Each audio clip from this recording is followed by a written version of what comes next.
Bismillahirrahmanirrahim. Assalamualaikum warahmatullahi wabarakatuh. Salam sejahtera untuk kita semua. Apa kabar sahabat sehat? Semoga dalam keadaan baik dan sehat dalam lindungan Allah Subhanahu wa Ta'ala. Perkenalkan, saya Bidan Dewi Arlinda Rahmawati, Sarjana Terapan Kebidanan, Bidan di RSUD Dr. Susilo Kabupaten Tegal.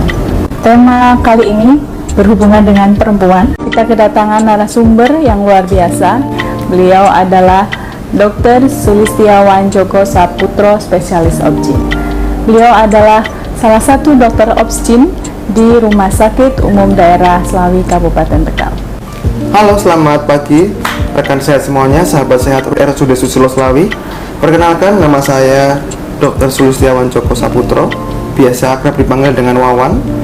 Di sini saya sekedar ingin berbagi sedikit informasi yang sebenarnya sudah kita ketahui bersama tentang kontrasepsi yang dilakukan pasca persalinan atau istilah singkatannya KBPP, di mana kontrasepsi ini biasanya direkomendasikan bisa dilakukan pada ibu yang habis melahirkan sejak habis lahiran sampai sekitar paling lambat 2 hari setelah persalinan, di mana sebaiknya dilakukan sebelum pasien pulang dari fasilitas kesehatan, baik itu fasilitas kesehatan di rumah sakit ataupun dari puskesmas.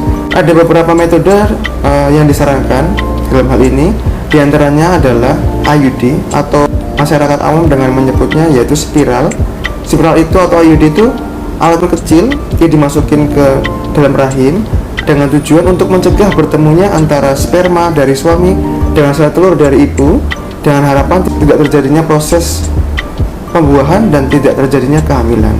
Dalam hal ini IUD termasuk yang paling efektif dan paling sangat resikonya rendah dan tidak ada efek samping ke badan. Dia mekanismenya adalah bikin rahim itu terjadi proses peradangan steril, di mana mencegah sperma dan telur bertemu sehingga tidak ada obat sama sekali yang dimasukkan ke dalam alat IUD tersebut, sehingga efek sampingnya sangat minimal. Metode selanjutnya yang direkomendasikan adalah metode amenorelaktasi atau biasa disebut MAL atau MAL, yaitu metode di mana saat ibu bisa melakukan atau memberikan ASI secara eksklusif setiap hari, maka dia tidak akan haid selama 6 bulan, sehingga dengan kondisi tidak haid tersebut juga menyebabkan ibu tidak mengalami proses pematangan telur, sehingga dia tidak bisa hamil selama 6 bulan. Tapi dengan syarat bahwa bila ibu tersebut hanya bisa melakukan amenorelaktasi bila produksi ASI-nya teratur setiap hari keluar, sehari minimal menyusui itu 8 kali dan diberikan tanpa henti setiap hari berlangsung. Karena kalau sampai ASI-nya tidak teratur, maka itu tidak efektif dan angka kegagalan juga tinggi. Kemudian metode yang selanjutnya adalah pemberian pil. Dalam hal ini dipilih yaitu di mana pil khusus yang hanya mengandung hormon progesteron, di mana hal ini hormon ini tidak menyebabkan hambatan terhadap produksi ASI. Karena kalau sampai memilih atau menggunakan tablet pil yang sembarangan atau tidak dilihat komposisinya dulu, maka dia akan mengandung hormon estrogen, di mana hormon ini justru malahan menghambat produksi ASI, sehingga malahan merugikan bagi si ibu. Kemudian metode yang selanjutnya adalah pemasangan implan. Implan atau biasa disebut dengan susuk, itu berupa batang plastik yang di dalamnya udah ada obatnya yang ditanamkan di lengan si ibu. Itu bisa bertahan bertahun-tahun dan dia tidak ada efek menekan produksi ASI karena dipilih yang tidak ada hormon estrogennya, sehingga dia tidak mengganggu produksi ASI, sehingga tidak ada efek terhadap menyusuinya.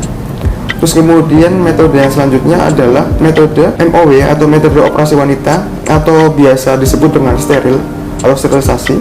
Itu dilakukan secara operatif, tapi perlu dipertimbangkan juga tidak semua orang bisa melakukan MOW. MOW itu harus minimal memenuhi syarat ya istilahnya syarat 100, yaitu kalau jumlah anak dikalikan umur si ibu, skornya mendekati 100. Contoh, mamanya anaknya 3 orang, terus kemudian umurnya 34 tahun, berarti 34 kali 3 udah melebihi 100 lah, itu bisa direkomendasikan untuk melakukan MOW atau sterilisasi.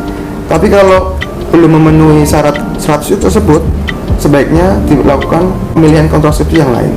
Oke, kemudian setelah melahirkan, apakah aman dok kan masih lelah nih dok nih, apakah aman dan efektif untuk ibu dipasang KB langsung saat itu gitu dok?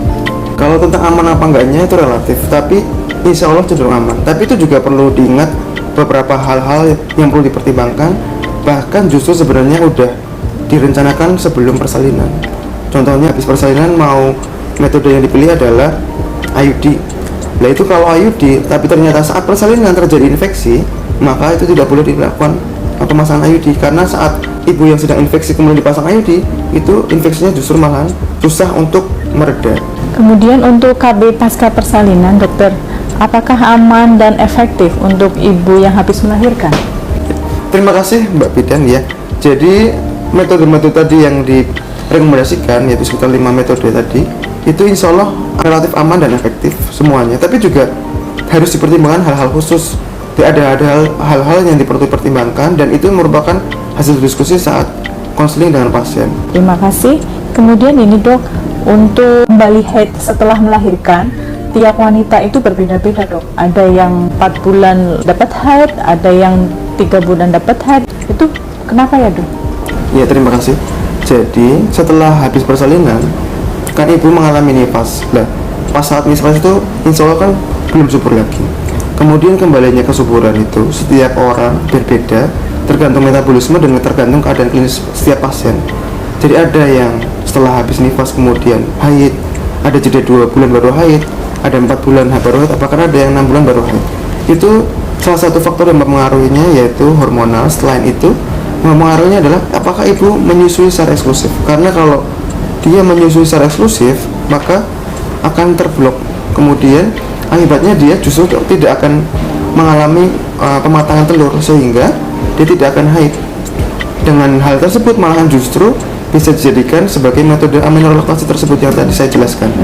Karena kalau sampai ibunya belum, secara teori kan 6 bulan, tapi belum 6 bulan ternyata udah haid, lah berarti metode aminorelaksasinya tidak bisa disertakan atau diteruskan sampai 6 bulan. Itu sampai dia haid pertama, berarti itu udah subur lagi. Dimana sebenarnya kan tujuannya bisa sampai tidak haid 6 bulan dan tidak KB selama 6 bulan pertama. Tapi kalau si pasien tersebut ternyata baru 3 bulan atau baru 2 bulan udah haid lagi, ya berarti metode aminorelaksasinya digugurkan dan harus digantikan dengan metode KB yang lain. Baik dokter, ini ada satu pertanyaan dari teman sehat lewat direct message Instagram. Dia bertanya, dokter, saya ingin bertanya, untuk jarak dan waktu yang sehat untuk bisa hamil kembali, kapan ya dok?